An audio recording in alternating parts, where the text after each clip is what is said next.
Hi friends, PG న్యూస్కి స్వాగతం. Friends, ఈ ఫోటోలో కనిపిస్తున్న వారు చాలామంది ఇంకా ఉన్నారు కూడాను. ఆ తలుపులు వెనకాల ఉన్నారు. ఇక్కడ ఉన్నవాళ్ళు కూడా ఏంటంటే ఇళ్లలో పనిచేయడానికని వచ్చిన వాళ్ళు ఎక్కువ శాతం ఆడవాళ్ళు, తక్కువ శాతం మగవాళ్ళు, కొంతమంది ఇళ్ల నుంచి పారిపోయిన వాళ్ళు అన్నమాట. వీళ్ళకి ఆశ్రయం కలిగిస్తామంటూ కొంతమంది తీసుకొచ్చి వాళ్ళని బంధించి పనులు చేపిస్తూ ఎలాంటి పనులు చేపిస్తున్నారు, ఎలా ఉందనేది ఈ వీడియోలో మనం చూద్దాం. ఈ వీడియో మీకు నచ్చినట్టయితే లైక్ చేయండి, మీ ఫ్రెండ్స్కి కూడా షేర్ చేయండి. కొత్తగా మన ఛానల్ చూస్తున్న వారు ఇలాంటి కొత్త విషయాలు తెలుసుకోవడం కోసం ఛానల్ సబ్స్క్రైబ్ చేసుకొని ఛానల్ని ఫాలో చేయండి. మరి వివరాలు గమనించినట్లయితే మనం కువైట్లోని ఇటీవల కాలంలో అత్యంత తీవ్రమైన మానవతావాద కేసుల్లో ఒకటైన general department of criminal investigation, దాని ఫోర్జరీ అండ్ కల్తీ ఇన్వెస్టిగేషన్ డిపార్ట్మెంట్ ద్వారా కువైట్లో పనిచేస్తున్న ఆసియాకు చెందిన మానవ అక్రమ రవాణా నెట్వర్క్ను ధ్వంసం చేసింది. ఈ ఆపరేషన్ ఫాహిల్లోని ఒక అపఖ్యాతి పాలైన రహస్య స్థావరాన్ని లక్ష్యంగా చేసుకుంది. దీనిని స్థానికంగా ఫాహిల్లో బ్లాక్ డెన్ అని పిలుస్తారు. ఇది పారిపోయిన గృహ కార్మికులు రహస్య జైలుగా పనిచేస్తుంది.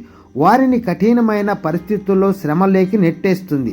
దర్యాప్తు అధికారులు ఆ ముఠా ఒక నివాస స్థలాన్ని అక్రమ నిర్బంధ కేంద్రంగా మార్చారని కనుగొన్నారు.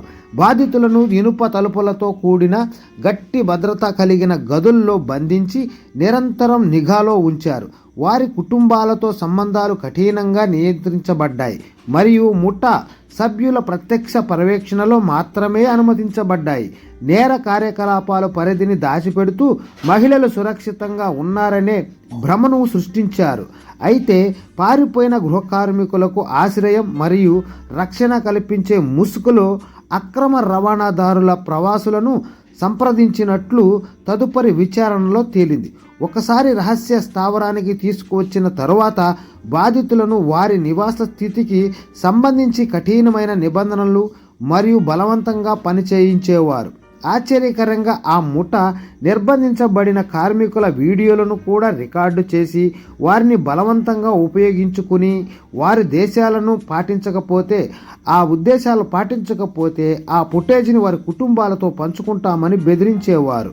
అయితే ఆ రహస్య స్థావరంపై జరిగిన దాడిలో 19 మంది పారిపోయిన గృహ కార్మికులను రక్షించారు. వీరిలో 2014 నుండి ఒక ఆమె ఇష్టానికి వ్యతిరేకంగా నిర్బంధించబడిన ఒక మహిళతో పాటు 6 పారిపోయిన పురుషులు కూడా రక్షించారు.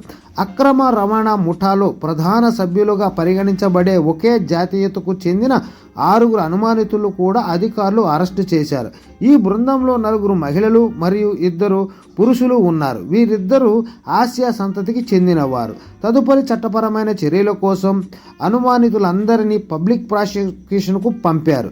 మానవ అక్రమ రవాణాను ఎదుర్కోవడంలో మరియు దోపిడీ నుండి దుర్బలమైన ప్రవాసులను రక్షించడంలో అధికారులు నిబద్ధతను ఆపరేషన్ హైలైట్ చేస్తోంది.